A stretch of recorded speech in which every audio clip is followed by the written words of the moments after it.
이런 경우에는 면책 불허가 사유에 해당하기 때문에 퇴원을 못해요. 어떻게 해요 그러면?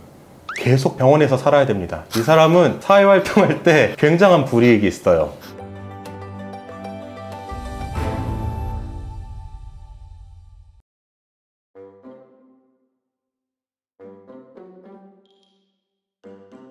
지난번에 네, 초등학생 조카도 이해할 수 있는 회생 절차 설명해 주셨잖아요. 그렇죠. 똑같이 네, 초등학생도 이해할 수 있도록 네. 파산을 한번 설명. 네.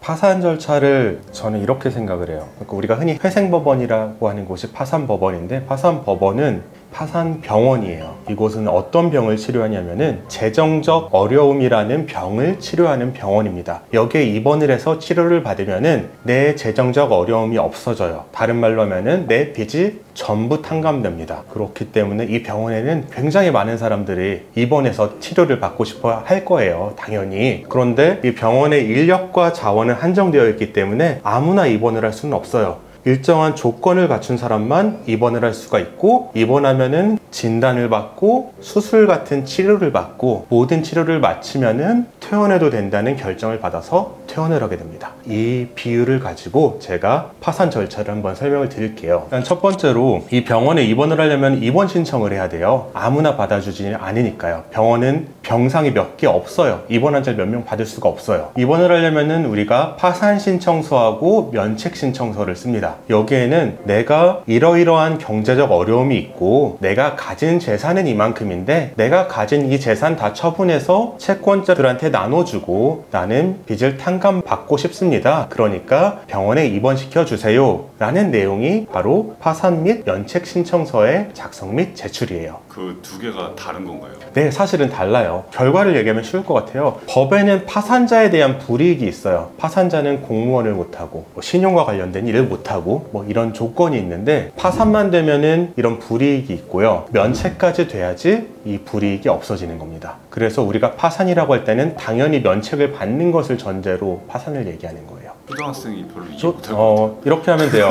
파산 신청은 입원 신청이고요. 면책 신청은 퇴원 신청이에요. 면책 신청을 안 내면은 퇴원을 못 해요. 병원에 계속 있어야 되는 거예요. 이렇게 해서 입원 신청을 하면은 병원에서 이 사람이 입원을 해도 되는 사람인지 검토를 하겠죠. 이게 파산 선고예요. 그러면 이제 큰 두 단계가 지난 거예요. 파산 신청을 했고요. 파산 선고가 나왔어요. 그 다음에는 이 사람이 병원에 들어왔으니까 이 사람의 병을 치료하기 위해서는 진단을 해야 돼요. 이 진단을 하는 사람이 바로 파산 관제인이에요. 파산 관제인은 이 사람의 빚에 대해서 파악할 뿐만 아니라 이 사람이 파산 신청서에 쓴 재산 목록을 기초로 이 사람의 재산을 파악하고요. 그리고 이 사람이 또 숨겨놓은 재산은 없는지 그것까지 다 파악을 합니다. 이렇게 파악을 하고 재산을 찾아내면은 그 재산을 이제 환가라고 하는데, 재산을 돈으로 바꿔요. 돈으로 바꾸려면은 팔아야겠죠. 법원에서 이거를 공매를 붙입니다. 여기까지가 이제 치료 과정이라고 보면 돼요. 진단 및 치료를 이렇게 하고, 치료에서 이제 제일 중요한 부분인데, 저는 이걸 수술이라고 이제 얘기를 할 텐데, 어느 정도 치료가 되면 수술을 합니다. 수술할 때는 파산관제인이 돈을 가지고 있으면은 이 돈을 채권자들에게 공평하게 나눠줘야 돼요. 그게 수술의 중요한 목적이에요. 그러면 채권자들에게 공평하게 나눠주려면 채권자들이 각자 채권을 얼마를 가지고 있는지를 파악을 해야 되잖아요. 파산관제인이 가지고 있는 자료는 채무자가 제출한 채권자 목록밖에 없는데, 채무자가 거짓말을 했을 수도 있어요. 채권자들이 이렇게 모아서 당신 채권이 얼마인지 듣고 그것에 따라서 얼마를 나눠줄지를 정합니다. 어려운 말로는 채권자 집회 및 이의신청 기일이에요. 정해지면은 그 정해진 채권 금액대로 돈으로 바꾼 채무자의 재산을 공평하게 나눠줍니다.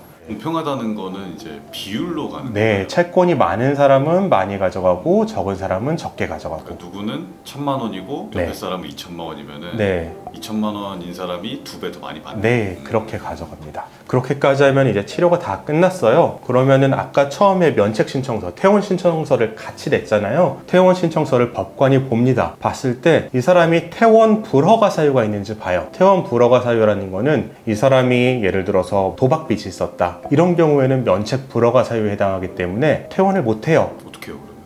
계속 병원에서 살아야 됩니다. 이 사람은 사회활동할 때 굉장한 불이익이 있어요. 그렇게 해서 면책 불허가 사유가 없다? 그러면 퇴원을 시켜줍니다. 이렇게 해서 5단계로 입원, 진단, 그리고 치료, 수술, 퇴원, 이렇게 해서 파산 절차가 마무리가 됩니다.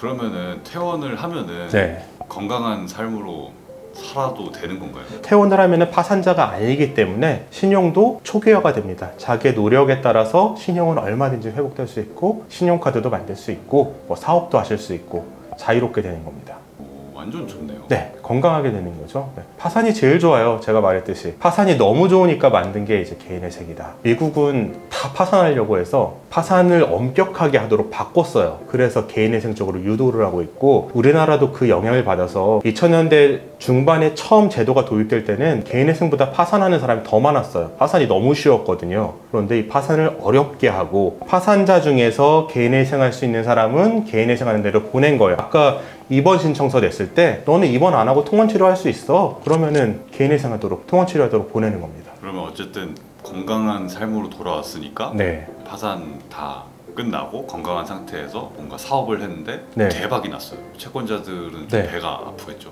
채권자들은 배가 아프겠죠.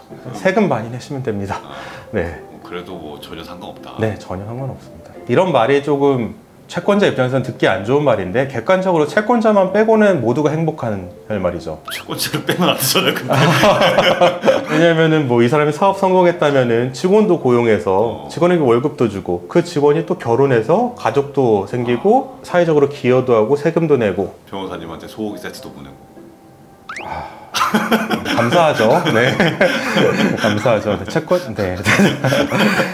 모두가 해피하네요. 채권자 네, 빼고는. 채권자만 빼고는 해피하죠. 네. 네, 오늘은 그 파산 절차에 대해서 병원의 비유를 들어서 설명을 드렸는데요. 이해를 잘 하셨길 바라고요. 어려운 절차는 전문가에게 맡기시면 됩니다. 그 절차 뭐 하나하나 이해하려고 하지 마시고요. 파산법원이라는 병원에 입원해서 이런 절차를 거쳐서 치료해서 나오는구나 라는 점만 명심하시고 파산이 필요하시면 두려워하지 마시고 진행하시길 바라겠습니다. 감사합니다.